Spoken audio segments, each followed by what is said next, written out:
Alors bonjour à toutes et à tous. Voilà, nous nous retrouvons à Venelle, dans le canton de Traits, pour ces élections départementales qui auront lieu dans quelques semaines. Et nous tenions à présenter nos candidatures à l'ensemble des habitants du canton et par la voie, évidemment, des journalistes, de la presse de manière générale. Alors, la première chose qui, je crois, est important à dire, c'est que le contexte général, national, le contexte de la région, le contexte du département, font que ces élections revêtent une importance particulière. Nous sommes encore dans la crise sanitaire, même si nous espérons en sortir. Et nous n'avons vu malheureusement que les premiers effets des conséquences économiques et sociales de cette crise.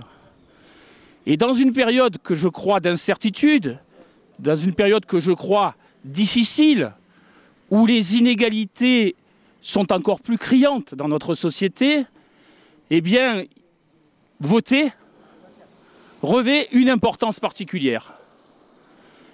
Et dans notre région, vous le savez, les affaires politiques sont troubles.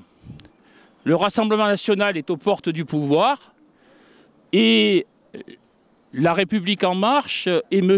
Muselier, c'est-à-dire l'Alliance des droites, se portent en quelque sorte candidats à leur propre succession. Et dans ce contexte, ce que l'on appelle la gauche et les écologistes, apparaissent au premier abord comme n'étant pas les acteurs principaux. Eh bien, je veux dire que cette analyse est courte, que cette analyse est même fausse. La bonne nouvelle dans notre région et dans notre département, c'est l'union que nous représentons aujourd'hui, l'union des forces de gauche et de l'écologie. Cette union, c'est un accord majeur, comme a dit, je crois, le journal La Marseillaise. Il y avait longtemps que la gauche et les écologistes, ensemble, dans leur diversité, n'avaient pas accompli ce qui n'est pas qu'un rassemblement, mais une véritable union. Des candidatures communes, claires, cohérentes. Pourquoi? Pas simplement pour faire vivre la gauche, mais pour gagner ces élections. Et si je m'en tiens au niveau départemental, il s'agit en fait de contester la politique, la suprématie de Madame Vassal et de ses représentants dans le département et dans ce canton en particulier. Le département est gagnable par la gauche. Et pourquoi c'est important? Par rapport à ce que je disais tout à l'heure de la crise économique et sociale. Le département, vous le savez, dans ses compétences, a ce que l'on appelle de manière générale le social. La lutte contre les inégalités, l'accompagnement dans différents domaines de la vie économique et sociale, essentiel. Les besoins essentiels de la population dépendent de la politique du département.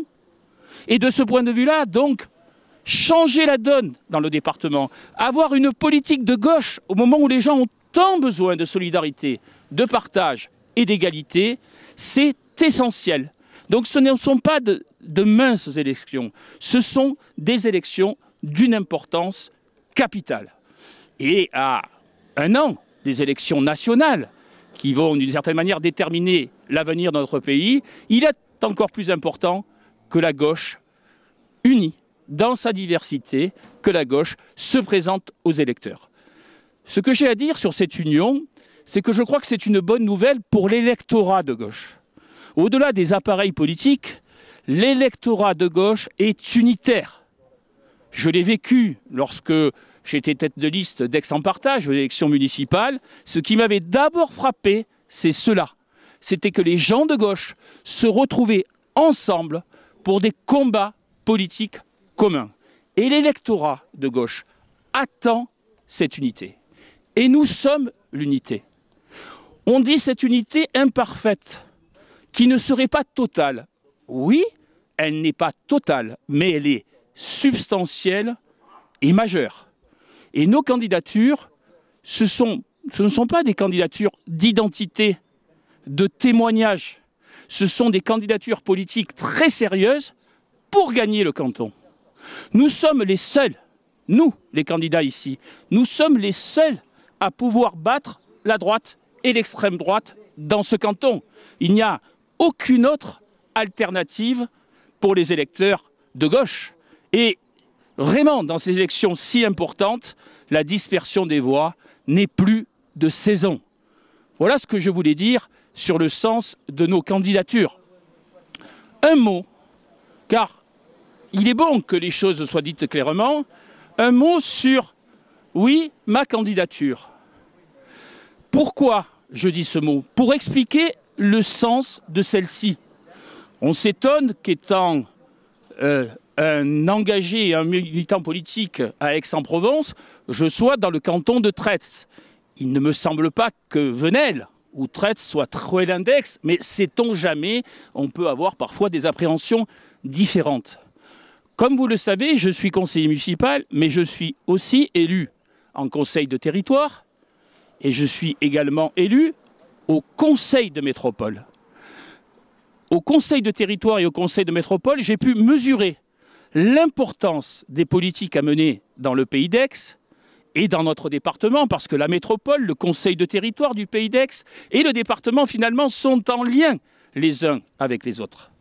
Et j'ai pu donc mesurer l'importance que cela avait et le sens de ma candidature. C'est de porter la contradiction à Madame Joassin, au-delà d'Aix-en-Provence, à Madame Vassal, à la métropole, comme pour ces élections départementales. Et c'est le sens premier de mon engagement. Je veux rappeler que je suis un candidat dit citoyen. Je ne suis pas d'un parti politique et c'est un choix que j'assume. Mais je suis un homme de gauche soutenu par les partis politiques et qui a été déjà soutenu en ce sens au moment d'Aix-en-Partage. Et d'une certaine manière, je continue en ce sens. Je veux être et continuer à être un élément d'union, un élément de rassemblement, parce que je crois à l'avenir de la gauche et je crois surtout que notre pays, dans un moment de grande confusion, en a d'autant plus besoin. Voilà ce que je voulais dire de fondamental dans cette présentation qui, selon moi, doit se placer à ce niveau politique. On ne doit pas rentrer, si je puis dire, dans des querelles inutiles, de clochers, si je puis me permettre. On doit se rendre compte de notre responsabilité aujourd'hui. Et pour terminer, combattre Madame Vassal ou les représentants de celle-ci dans ce canton, c'est pas simplement faire œuvre de polémique politique. C'est que la politique qui est menée par Madame Vassal, la politique qui est menée par le département, n'est pas, sur de nombreux points, à la hauteur des enjeux. Ni pour les collèges, ni pour les personnes âgées, ni pour les personnes handicapées, ni pour la jeunesse. Surtout, on ne voit une action départementale à la hauteur des enjeux. Un département de gauche, c'est un département qui placera au centre de ses priorités la lutte contre les inégalités et un développement économique harmonieux de ce territoire, car aujourd'hui, il n'est pas à la hauteur des enjeux. Là où est placé ce canton,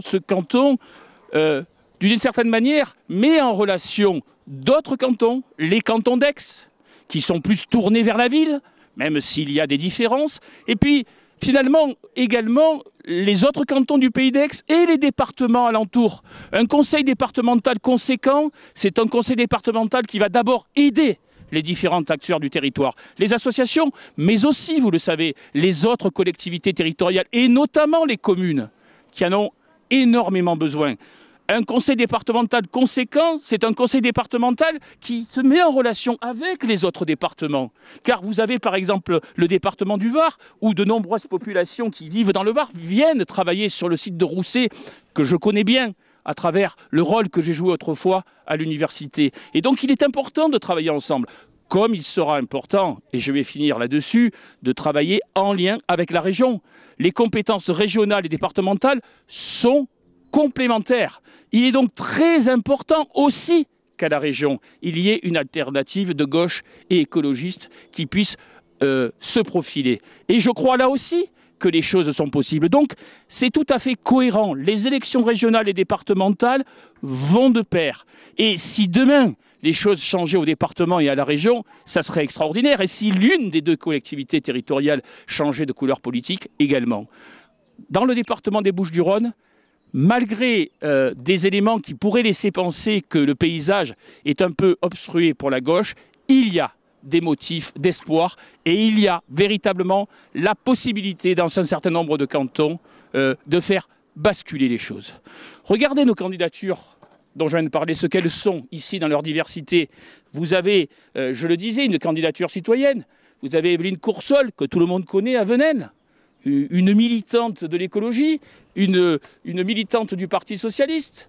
Vous avez Pierre Capel, Ginette Roux, que tout le monde connaît dans le canton, des personnes qui ont été très engagées, pas simplement au niveau politique, au niveau social, au niveau de leur profession, et qui ont déjà été des candidats au nom du Parti communiste. Et nous n'avons pas ici de candidats de génération, ou de GRS, ou d'Europe Écologie Les Verts, mais ces formations politiques nous soutiennent. Ces formations politiques font partie de notre accord majeur dont je parlais, de notre union. Ailleurs, il n'y a pas de candidat de l'écologie. Il n'y a pas d'autres candidats dits de gauche. Non, la gauche, c'est nous. C'est pas que nous voulons en avoir le monopole, mais c'est que les électeurs doivent bien identifier où sont les enjeux. Et il n'y a pas de fatalité à la dispersion des voix qui peuvent changer ce département et apporter à nouveau aux gens un espoir. Nous avons une très grande responsabilité vis-à-vis de ça et c'est pour cela que je me suis engagé dans ce canton. Je vous remercie.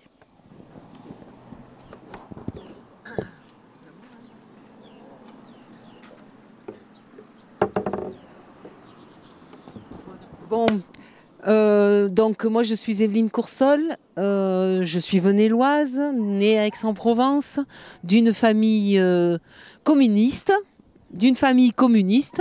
Bon, je vais parler, Marc a parlé de nos orientations politiques. Bon, cette union, c'est évident qu'elle était plus que nécessaire. Elle était souhaitée au travers de signatures, de pétitions en ce sens. Bien sûr, elle n'est pas complète et je le regrette profondément, mais je pense que cela fera des petits. Et je pense que cette union qui représente cette gauche unie avec l'écologie et surtout les citoyens, moi c'est ce qui me paraît le plus important, je pense que cette gauche, elle a un avenir dans cette union. Bon, je vais m'arrêter là parce qu'on a quand même beaucoup parlé de politique, donc je vais parler d'engagement. Et là, je vais être très concrète, je vais même aller un peu, pour certains diront, bon Évelyne, elle va aura des pâquerettes, mais je vais illustrer mon âme verte et mon âme environnement. Qu'est-ce que ça veut dire que d'être consciente des enjeux que nous devons absolument relever pour notre avenir, pour l'avenir de la Terre et donc pour nos générations, les jeunes. Tiens, je vois un landau qui passe, celle-là de génération. Eh bien, on va prendre quelques exemples concrets. En ce qui concerne l'agriculture, nous avons des jeunes paysans qui ont envie, qui ont besoin et qui ont envie de s'installer. En revanche, ils ont un problème, comme ils s'installent, ils ont un problème quant à l'acquisition des terres. Pourtant, si vous prenez un maraîcher, pour que son entreprise maraîchère soit viable, c'est pas beaucoup, c'est 1 hectare, 2 c'est mieux, allons jusqu'à 3. Bien, je prends l'exemple de Venelles. Nous avons ce genre de maraîcher. Le problème, c'est qu'il est entouré de terres agricoles qui sont louées à des gros céréaliers, qui eux, évidemment, la planète, ça leur passe plutôt par-dessus la tête. En conséquence, ces terres agricoles qui sont classées bio, elles ont besoin d'être aidées par des gens qui se loueraient autour, d'autres agriculteurs complémentaires de ce que font ceux-là, qui loueraient autour et qui pourraient louer en faisant de l'agriculture ou de l'élevage biologique ou bien au moins raisonné. Eh bien, il est des mairies qui font l'effort de le faire et d'aider ces agriculteurs. Le département peut intervenir auprès de ces mairies. Et c'est cela que pour notre canton, qui est extrêmement agricole, nous voudrions porter. Et c'est possible. Et allons encore un peu plus loin. Si ces agriculteurs, par exemple, produisent un blé, que de cette production, cet agriculteur continue jusqu'à faire de sa farine et qu'on aille encore plus loin et qu'on lui donne les moyens de distribuer en proximité en faisant tout simplement une épicerie, comme on disait avant, où il y ait cette boulangerie en coopération avec les consommateurs. Donc je vais très très vite, mais c'est pour vous donner la couleur de ce que nous voulons aider et porter en étant vos élus au département. Voilà, c'est cela qui nous porte. Dans le social, je laisserai mes collègues un peu parler parce que sinon on va plus... Mais dans le social, on va prendre un autre exemple tout simple. Dans les collèges. La restauration dans les collèges. C'est un service public que le département peut avoir. Il peut aussi le déléguer à des entreprises privées. Mais du coup, veillons à ce que les cuisines qui dépendent du département restent dans les collèges. Pourquoi? Parce que c'est un service public qui permet quoi? Qui permet, eh bien, d'acheter à nos agriculteurs de proximité, et ça s'appelle le cercle vertueux, d'acheter à nos agriculteurs de proximité, de proposer aux enfants, aux collégiens, des produits frais et de saison, ainsi d'éduquer leur goût. Et je veux dire que face à McDo et autres, il ne faut pas citer de marque, hein, alors on va dire la restauration rapide, comment on dit? La malbouffe. Allez, on y va, la malbouffe. Bon, et d'autre part, de maîtriser le coût des repas pour les plus démunis. Et là, je regarde mes camarades communistes à ma droite et à ma gauche qui proposaient d'aller jusqu'à la gratuité du repas. Bon, voyez là, par exemple, je vous propose, là, je vous donne un exemple d'une alliance sur des valeurs communes. Ben, bon, on en discute. Peut-être qu'on ne sera pas tout à fait d'accord jusqu'au bout. Et pourtant, nous nous battrons pour que le département puisse garder la maîtrise du prix de ses repas jusqu'au bout. Voilà. Et pourquoi pas jusqu'à la gratuité, on en reparlera. Voilà, je n'irai pas plus loin dans les exemples concrets, mais pour les handicapés, vous verrez dans le dossier de presse, ce sont des actions concrètes, parce que le département a en charge notre vie quotidienne. Et c'est pour ça qu'il est important que nos administrés, j'aime pas trop ce mot, mais il est important que nos administrés aillent voter les 20 et 27 juin de cette année 2021, qui a été assez catastrophique comme ça en elle-même. Voilà. Et ce que je voudrais dire aussi, simplement un petit mot politique, pour moi, cette union est importante, même si elle est partielle, même si elle ira jusqu'au bout, cette union. Parce que devant nous, nous devons absolument contrer la pensée unique de l'AREM, de la droite, et pire encore de l'extrême droite. Cette pensée unique, elle est dangereuse pour la démocratie. L'AREM détricote la République, nous ne devons pas laisser faire ça. La droite classique fait ce qu'elle a toujours fait, une politique de droite, et l'extrême droite, ben, ma foi, on pourrait l'éviter, ça serait pas mal. Je vous remercie. Voilà, je passe la parole à Ginette.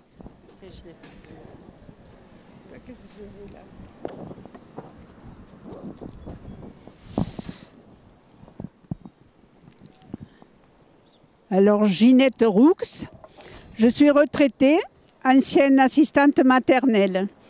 Depuis 1966, j'habite à Mérargues, où mes 3 filles ont grandi. Et pour les accompagner, j'ai participé activement avec les parents d'élèves à la construction du collège de Pérols. Ce collège qui, malheureusement, en 1981, le surlendemain de la visite des parents, c'était le 19 septembre 2 jours après, il explosait. Donc ça fait 40 ans. Mais il faut savoir aussi qu'en une seule année, il est revenu, il a pu rouvrir ses portes l'année d'après. En 1975, j'ai adhéré au Parti communiste. C'était le temps du programme commun de gouvernement, avec beaucoup d'espoir. Durant toutes ces années, j'ai continué à militer. J'ai eu un mandat d'élu communiste à Mérargues. Alors seul, en opposition, c'était pas facile à vivre, mais c'était aussi une très belle expérience. Par exemple, on avait pu faire voter, j'avais proposé des logements sociaux pour personnes âgées réservés sur un lotissement que la mairie proposait à la vente et qui a été voté à l'unanimité. Donc, il y a des choses qu'on peut vraiment faire tous ensemble. Bon, là, maintenant, je continue, mais je suis super contente de mon engagement là, dans ces départementales. Je suis contente d'être la remplaçante d'Evelyne Coursol, d'être avec Marc et Pierre, parce que je mesure l'importance du rôle des conseillers départementaux pour faire aller vers un mieux vivre dans tous les domaines, avec plus de solidarité, plus d'humanité. Voilà, donc j'appelle tout le monde à soutenir cette liste d'union de gauche, d'écologistes et de citoyenneté. Et Ginette, pendant que je passe, moi, elle a eu une phrase qui m'a bouleversée parce que ça résonne très fort dans mon enfance. Elle a dit « Je veux une société où les forces de l'argent ne soient pas au centre, mais bien l'humain et le social. » Je traduis un peu, mais c'était ça. Et ça m'a touchée parce que c'est ce que mon père, qui était un communiste, a toujours dit. Voilà, l'humain et les forces de l'argent doivent être au service de l'humain. Je pense que la gauche, elle est là aussi, tout à fait là. Elle est très à sa place là. Voilà, j'ai fini.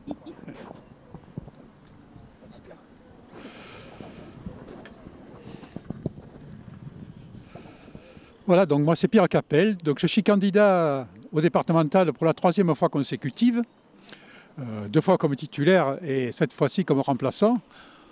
On pourrait penser que je suis peut-être un peu déçu de n'être que remplaçant, mais figurez-vous que c'est cette 3e élection qui me rend peut-être le plus fier, parce que c'est au nom de l'Union, et ça correspond exactement à la politique du Parti communiste, qui est mon parti depuis de très nombreuses années, qui est la politique du rassemblement.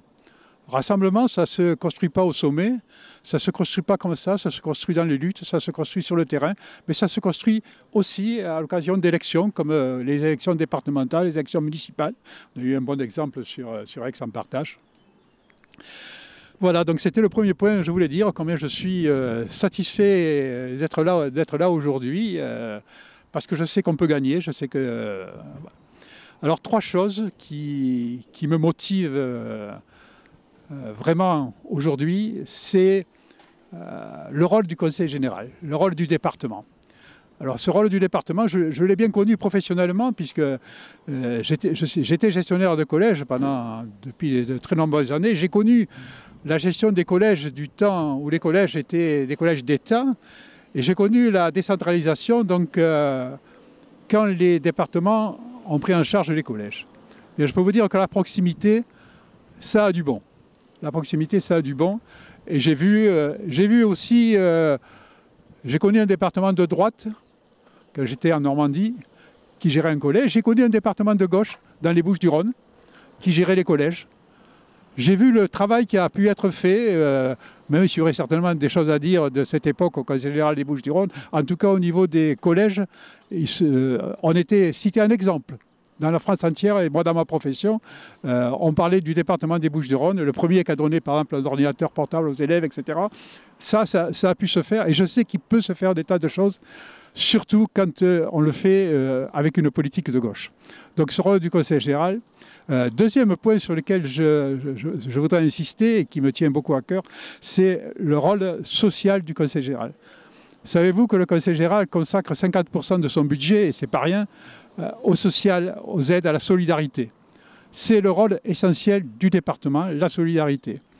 Et comme l'a dit Marc en tout début, dans la période dans laquelle nous vivons et dans laquelle nous allons vivre après, j'espère que c'est l'après-Covid, hein, en tout cas, ça va laisser des traces. Il y aura besoin de solidarité, il y aura besoin d'aide, il y aura besoin...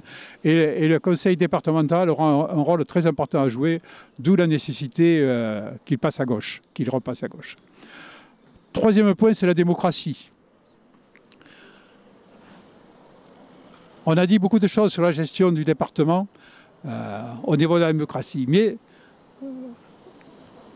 l'aide aux communes, par exemple, a parfois suscité des débats, comment se fait l'aide aux communes, etc. Une chose est simple, l'aide aux communes doit être transparente. Peut-être faut-il, au sein du Conseil général, qu'il y ait une commission peut-être élargie au-delà des conseillers départementaux pour que tout le monde connaisse l'aide aux communes, quels sont les critères, etc. Mais pas que l'aide aux communes, toutes les décisions doivent être prises dans la démocratie. Alors ça peut être aussi la mise en place, on l'appelle comme on veut, un conseil de canton, un compte rendu de mandat qui est fait par le conseiller ou la conseillère au niveau du canton pour, d'une part, expliquer les décisions prises à la population, mais également écouter la population pour connaître ses besoins.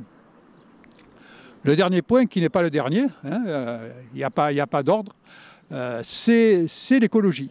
L'écologie et le travail qui peut être fait. On pourrait développer ça, c'est un peu la spécialité d'Evelyne, mais on est dans une région où on a un grand intérêt à préserver la planète, à préserver nos massifs, à préserver nos forêts, mais aussi à préserver nos villes. Et le Conseil général a un rôle important à jouer aussi au niveau de l'écologie. Voilà, donc en tant que militant communiste, je sais que élire un conseiller général de gauche, élire une majorité au Conseil général de gauche, ne va pas changer la société, ne va pas faire la révolution. Mais je sais aussi en tant que militant communiste que l'aide à la population tous les jours, dans la vie de tous les jours, c'est aussi notre combat. Voilà. Merci.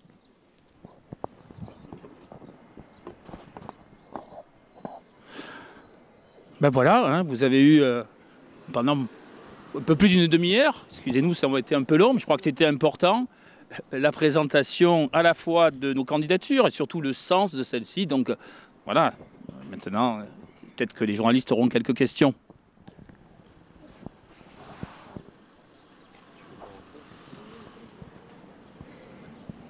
Ah non, vous avez un micro. Voilà. Non, alors. Allez-y, comme... Sans transition, vous êtes quand même sur un canton qui m'apparaît pas facile en fait. Certes, il y a l'Union de la gauche, mais vous avez les maires de Venelle et de Fuveau en face. Et bon, c'est pas pour revenir là-dessus, mais l'absence de la France insoumise dans l'Union, vous n'avez pas peur que ça vous handicape à quelques pourcents près? Alors, vous avez raison de dire que ce n'est pas... Oui, voilà, oui, on va répéter la question. Donc, M. Noé disait qu'on n'était pas dans un canton facile, qu'on avait des candidatures de droite avec des maires de Venelle, de Fuveau, qui sont très bien ancrés sur le territoire, et puis qu'on était évidemment également handicapé par la présence notamment d'une candidature de la France insoumise. Alors oui, ce que vous décrivez, c'est la réalité politique du jour.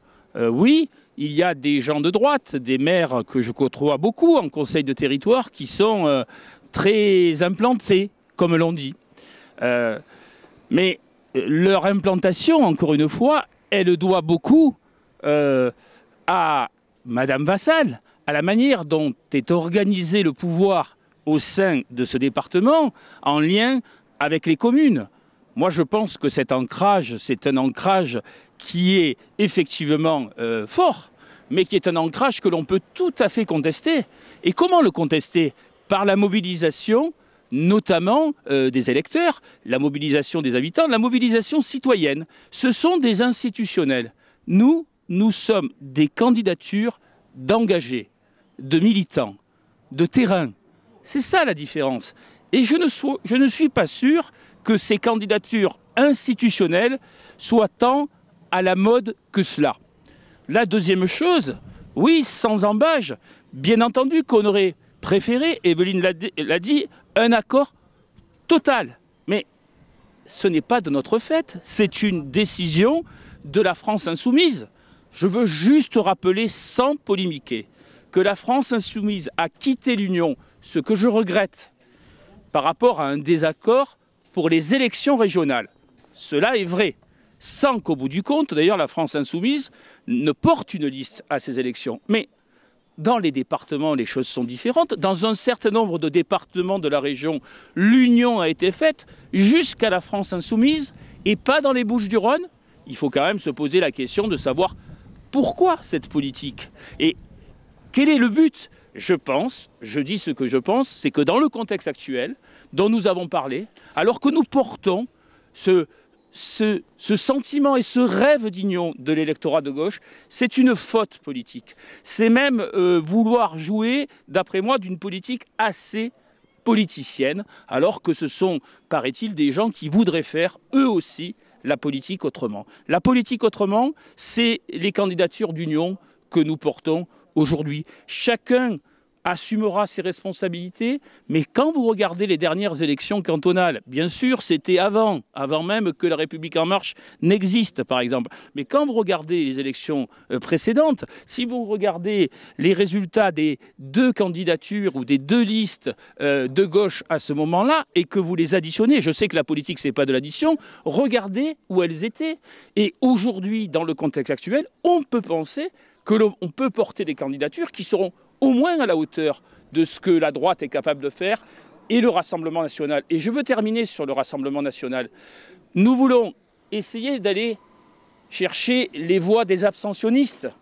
Elles sont très nombreuses, ce qui explique en partie d'ailleurs la domination de la droite et la surévaluation, selon moi, du Rassemblement national. Nous voulons aller chercher l'électorat populaire, mais pour cela, il faut qu'on soit unis. C'est pas, comment dire, tout. Il faut après avoir un projet, mais c'est la condition indispensable des choses. Il faut commencer par construire ainsi les choses. Et je crois que les citoyens, là où ils sont, ça a été dit, le département, il y a une action fondamentale pour les besoins essentiels des gens. Je crois que les gens peuvent se mobiliser à l'occasion de ces élections et que nous pouvons aller chercher un électorat qui, pour des tas de raisons, ne se reconnaît plus dans le système politique. Il ne se reconnaîtra pas dans les candidatures dissidentes, de témoignages dispersés pour se faire plaisir ou autre. Non, il se reconnaîtra dans des candidatures claires, cohérentes, conséquentes.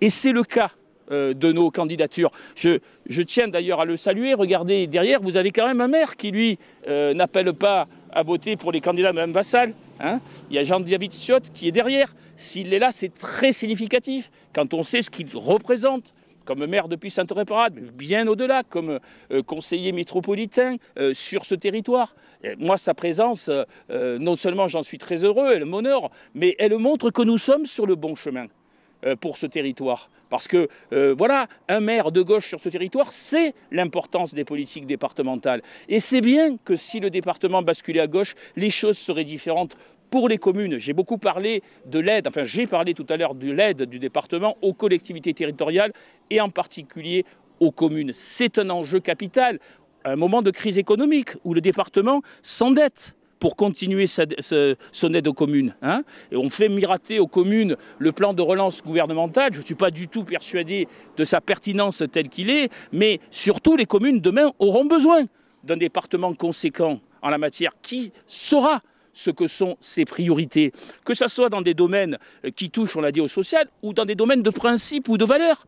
Madame Vassal, elle est poursuivie par la justice pour sa politique, notamment lorsqu'elle est incapable d'assurer la protection des mineurs isolés. Vous savez que la juridiction administrative l'a sanctionnée et a sanctionné sa politique. Ça, c'est tout à fait contraire à nos valeurs. Et un département de gauche ne laisserait pas ces mineurs en grande détresse, tout seul. C'est un scandale, alors que d'autres départements en France ont beaucoup fait en la matière. Et il est honteux que Mme Vassal soit rattrapée par la justice en ce domaine. Voilà ce que nous voulons changer dans ce département.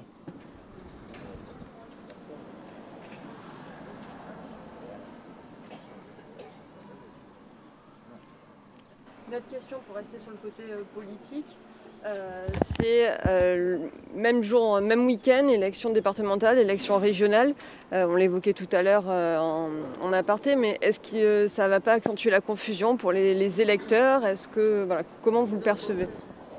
Non, moi je pense le contraire. Oui, a priori ça pourrait parce que c'est compliqué, parce que les gens ne savent pas ce que c'est que le département, ce que c'est que la région. C'est vrai que pour les électeurs, c'est un peu inaudible tout ça. Mais si nous, les candidats, sommes capables ensemble, et c'est ça la valeur d'une union, sommes ensemble capables de présenter les rôles de la région et les rôles du département en expliquant quels sont les enjeux de coopération entre les deux et quels sont les enjeux pour la vie quotidienne. Parce que comme vient de le dire Marc, le boulot du département, c'est d'être aux côtés des communes, d'être cet échelon-là.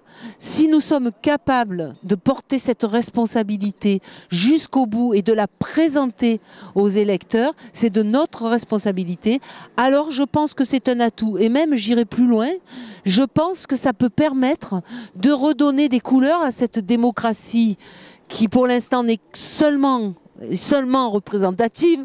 Je vois des gens qui hochent la tête parce qu'ils savent très bien à quoi je pense en ce moment et qui est une autre de mes valeurs profondes, c'est-à-dire enrichir la démocratie représentative par ce dont parlait tout à l'heure Pierre, c'est-à-dire un peu plus de citoyens qui soient à la base de tout cela, hein, parce que je crois que les gens, ce dont ils ont ras le chapeau, c'est exactement ça.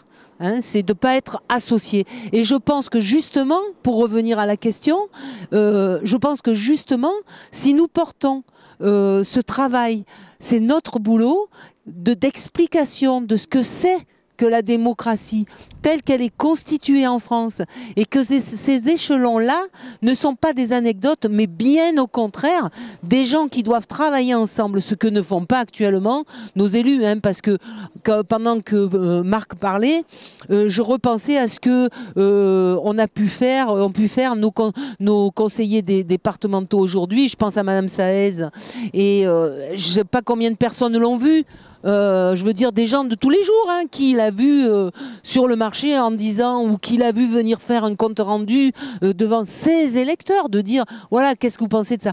Donc je pense que tout ça, région, département, commune, porter cet enjeu-là pour nous candidats, c'est fondamental parce que c'est une défense de notre démocratie. C'est lui redonner du sens et ça, tout son dynamisme en étant justement d'une part ces représentants de la population, mais qui vont sur le terrain, qui rendent des comptes, qui prennent ce que les citoyens leur disent comme une nourriture et pas comme un... Hein, et le ramènent effectivement au département, parce que c'est ça leur boulot. C'est bien ça leur boulot. Et du coup, s'ils travaillent avec la région, eh bien, là aussi, il y a une remontée avec ces conseillers de région. Je vous signale que sur la liste régionale, le département des Bouches-du-Rhône a 51 représentants. Hein? Donc voilà, ma réponse, elle est là. Oui, sans être trop long, je veux ajouter deux choses. D'abord, une chose très très simple. Moi, je crois vraiment que les élections régionales et départementales sont complémentaires. Ce sont des types d'élections avec des modes de scrutin différents, mais quant aux actions demain des collectivités territoriales, c'est tout à fait finalement bienvenu qu'elles soient en même temps, et ça permettra, je l'espère, dans un contexte difficile, le plus de mobilisation possible. Et ce que je veux ajouter, c'est que pour les électeurs de gauche, la clarté est totale. Il y a une liste d'union de la gauche et des écologistes au régional, et il y a des candidatures dans tous les cantons du département des Bouches-du-Rhône, pour ne parler que de lui, qui sont des candidatures d'union de la gauche et des écologistes. On met deux fois le même bulletin, si je puis dire, assez clairement, assez simplement, le même jour. Et c'est en ce sens que nous appelons à ce vote qui est capital. Je veux dire aussi un mot, je m'excuse de reparler de moi-même, c'est simplement parce qu'Evelyne m'y a fait penser. Je suis un candidat citoyen. Vous savez, dans le rassemblement de la gauche et des écologistes, combien il y a de candidats citoyens en tant que tels, en binôme, en titulaire? On est deux. Voilà. On est deux. Donc ma candidature, elle a un sens aussi par rapport à ça dans ce canton. Voilà. Pour moi, je suis très fier d'être soutenu par les partis politiques, mais je veux aussi être en capacité d'aller parler directement aux gens, comme les partis le font, mais d'aller leur parler en tant que citoyen et expliquer quel est un engagement politique pour un citoyen aujourd'hui. Voilà, c'est aussi ça le sens de ma candidature. Et puis, vous l'avez compris, vous avez vu, j'ai immédiatement croisé le fer avec Madame Vassal. Monsieur Noé notamment, vous venez au Conseil de territoire. Vous avez écrit un jour qu'en gros, l'opposition, elle était portée notamment par ma voix dans ce Conseil de territoire. Hein? Vous ne l'avez pas dit comme ça, mais c'était à peu près ça. Eh bien oui, oui, je serai un candidat citoyen de gauche sans aucune ambiguïté sur les valeurs fondamentales de la gauche. Voilà. Et je pense que c'est aussi pour le territoire du Pays d'Aix capital d'avoir cette voie-là et j'espère cette possibilité-là de changer au niveau du département.